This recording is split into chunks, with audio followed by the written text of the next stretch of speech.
হিজরা তো বাংলাদেশে আগে থেকেই আছে, এটা আল্লাহর সৃষ্টি, কিন্তু ট্রান্সজেন্ডার এই সমস্ত মানুষগুলোর সংখ্যা বেড়ে গেছে। মানে আল্লাহ বানিয়েছিল তাকে ছেলে, অপারেশন করে মেয়ে হতে চাচ্ছে, অথবা আল্লাহ বানিয়েছিল মেয়ে, অপারেশন করে ছেলে হওয়ার ভাবভঙ্গিমা সে প্রকাশ করছে। এটা যে কত বড় ভয়াবহ বিপর্যয় আগামীর বিশ্বে নিয়ে আসবে যদি এখনই এটাকে রদ করা না যায়, বিশ্বাস করেন সারা পৃথিবী একটা মহা বিপর্যয়ের মধ্যে পড়বে। এই ট্রান্সজেন্ডারের যে বিষয়টা আসছে, ইউরোপের কোন দেশ, সম্ভবত সুইডেন না কোন দেশে যেন দেখলাম পত্রিকায় পড়ে, যে ওই ট্রান্সজেন্ডার একজন পুরুষকে রাখা হয়েছিল জেলখানায়। মানে সে নারীর মতো থাকতো আর কি, অপরাধ করেছে, জেলখানায় রাখা হয়েছিল। তো তার যেহেতু নারীর মতো সে আচরণ করে, তাকে রাখা হয়েছে নারী কয়েদের সঙ্গে, ধর্ষণ করে ফেলছে। নাউজুবিল্লাহ। তার মানে আপনি অপারেশন করে আপনার বুকের আকার আকৃতি আপনি চেঞ্জ করতে পারেন, অপারেশন করে আপনার পুরুষাঙ্গ আপনি চেঞ্জ করতে পারেন, যে এটা আমার ভাল লাগছে না। অপারেশন করে আপনি আপনার আকার আকৃতির পরিবর্তন করতে পারেন। ট্রান্সজেন্ডারের যে বিষয়টা রয়েছে এটা সম্পূর্ণরূপে ইসলামী শরিয়ায় হারাম। আল্লাহ তাআলা কি বলছেন? লাকাদ খালাকনাল ইনসানা ফি আহসানি তাকওয়িম, মানুষকে আমি সুন্দর আকার আকৃতি অবয়ব দিয়ে বানিয়েছি। এই জামানায় কিছু খবিস পয়দা হয়েছে, খবিস, টাকা পয়সা নাই, টাকা পয়সা অনেকের নাই, অপারেশন করে নারী হইতে পারতেছে না, পুরুষ থেকে নারী হওয়ার খুব শখ। কিছু মহিলাও আছে নারী থেকে পুরুষ হওয়ার খুব শখ। কেন? আল্লাহ তোমার এত সুন্দর একটা চোখ দিল, আল্লাহ তোমাকে এত সুন্দর একটা কান দিল, আল্লাহ তোমাকে এত সুন্দর একটা আকার আকৃতি দিল, পুরুষ হিসেবে তোমাকে বানাইলো। আল্লাহর সৃষ্টি যিনি তোমাকে বানিয়েছেন সেটাকে তুমি পছন্দ না করে তুমি আকার আকৃতির পরিবর্তন করে আর একটা সত্তায় নিজেকে রূপান্তরিত করতে চেষ্টা করছো। আল্লাহর কসম করে বলতেছি এটা তোমার জন্য হারাম। এবং আল্লাহ রাসূল সাল্লাল্লাহু আলাইহি ওয়াসাল্লাম কি বলছেন খেয়াল করেন। এই যে আকারের পরিবর্তনটা, ওয়ালাকাদ কাররামনা বানি আদম, মানুষকে আল্লাহ সুবহানাহু ওয়া তাআলা সম্মানিত করে বানিয়েছেন। মানুষ যখন মারা যায়, শরীয়তের মাসালাটা কি খেয়াল করেন খুব মনোযোগ দিয়ে। মানুষ যখন মারা যায়, শরীয়তের মাসআলা হচ্ছে সেই মানুষটাকে দাফন কাফনের পরে কবরস্থানে বাড়িও করা যাবে না। কেন করা যাবে না?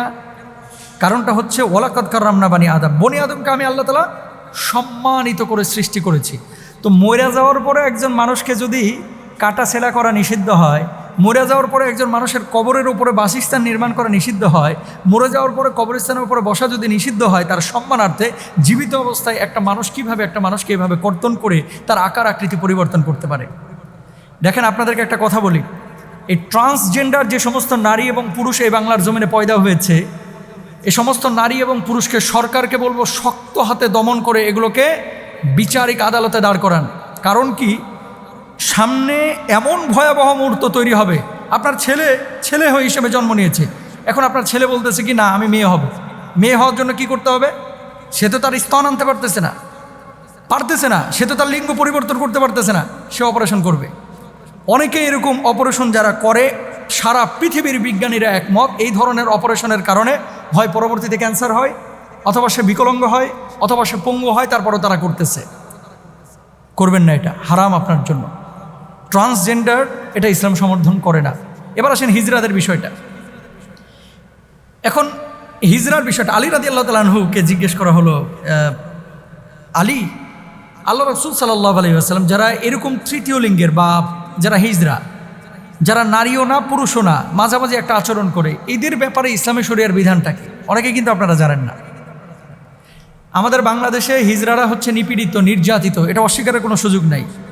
বাপ ছিল সরকারি চাকরি কর্মকর্তা, অথবা পেনশন পেয়েছে 56 লাখ, 60 লাখ, 70 লাখ টাকা। দুই ভাই ভালো, আর একটা হয়ে গেছে হিজরা, এটারে কি করে? বাড়ি থেকে বাইর করে দেয়, অথবা সমাজ এটারে বিচ্যুত ঘটায়, সমাজ থেকে বের করে দেয়, তাড়ায় দেয়। তাড়ানোর পরে এই হিজরা কি করে? চলে যায় ওই হিজরাদের আখড়ায়, যাওয়ার পরে কালেকশন শুরু করে। এটা তার দোষ না, বরং সমাজ তাকে বাধ্য করেছে। কেন? ইসলাম তো এখানে সমাধান দিয়েছে। ইসলাম বলছে, আলী রাদিয়াল্লাহু তাআলা আনহু কি বলে দেখেন, যে নবীজির কাছ থেকে আমি শিক্ষা নিয়েছি এবং আল্লাহ রাসূলের মাসালা এরকমই ছিল, ফতোয়া এরকমই ছিল। কি? একজন হিজরা সে কিন্তু সমাজে নিগৃহীত না, ঘর ছাড়া হবে না, সে সম্পদ পাবে, সে নামাজ পড়বে। ইসলাম তার উপরে বিধান আরোপিত করে। কেমনে? কিছু হিজরা পাবেন চলাফেরাই পুরুষের মতো, কিছু হিজরা পাবেন পুরুষ হয়ে চলাফেরা নারীর মতো। আলী রাদিয়াল্লাহু তাআলা আনহু যে পয়েন্টে বলছেন যে সে কোন ক্যাটাগরির, আগে এটাকে ফাইন্ড আউট করো। সে কোন জায়গা দিয়ে পেশাব করে? সে কি নারীর মতো অঙ্গ দিয়ে পেশাব করে, নাকি পুরুষের মতো অঙ্গ দিয়ে পেশাব করে? যদি নারীর মতো অঙ্গ দিয়ে কেউ পেশাব করে, ওই হিজরা নারীর হুকুমে, মানে সম্পদ পাবে নারীর মতো, নামাজ পড়বে নারীর মতো, পর্দা করবে নারীর মতো। আর কোনো হিজরা যদি পুরুষের মতো অঙ্গ দিয়ে পেশাব করে, তাহলে ওই হিজরাটা হচ্ছে পুরুষের হুকুমে, সম্পদ পাবে পুরুষের মতো, নামাজ পড়বে পুরুষের মতো, পর্দা করবে পুরুষের মতো। এটা হচ্ছে একটা মূলনীতি। সারা পৃথিবীর স্কলাররা এইভাবেই তাদের মতামত পেশ করেছেন। কেন আপনি হিজরাদেরকে সমাজচ্যুত করবেন? কেন আপনি বাড়ি থেকে বের করে দেবেন? এটা তো আপনার জন্য জায়েজ নেই। সুতরাং হিজরা আল্লাহ তাআলা বানিয়েছেন, সেটা মেনে নিলাম। কিন্তু ট্রান্সজেন্ডার যারা আপনারা আছেন, নিজেদের লিঙ্গ পরিবর্তন করতে যাচ্ছেন, এটা আদৌ সম্ভব না। কারণ আল্লাহ যেমনি আপনারা বানাইছে। কয়েকদিন আগে এক যুবক ফোন দিছে, হুজুর আমার বয়স 26 বছর, কিন্তু যুবক হওয়ার পরে কোনো নারীর প্রতি আমার আসক্তি নাই, আমার আসক্তি হচ্ছে পুরুষের প্রতি। নাউজুবিল্লাহ, আমার আসক্তি হচ্ছে পুরুষের প্রতি, আমি কোনো পুরুষকে বিয়ে করতে পারবো কিনা।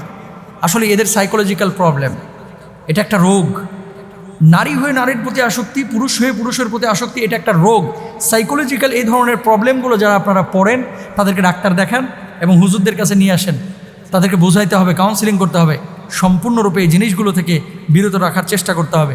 সুতরাং ভয়াবহ বিপর্যয়, পৃথিবীর বুকে ভূমিকম্প হচ্ছে, দাবানল আসছে, আজাব আসছে, গজব আসছে, এই সমস্ত কারণগুলো কিন্তু দায়ী। আল্লাহ তাআলা আমাদেরকে বোঝার তৌফিক দান করুন।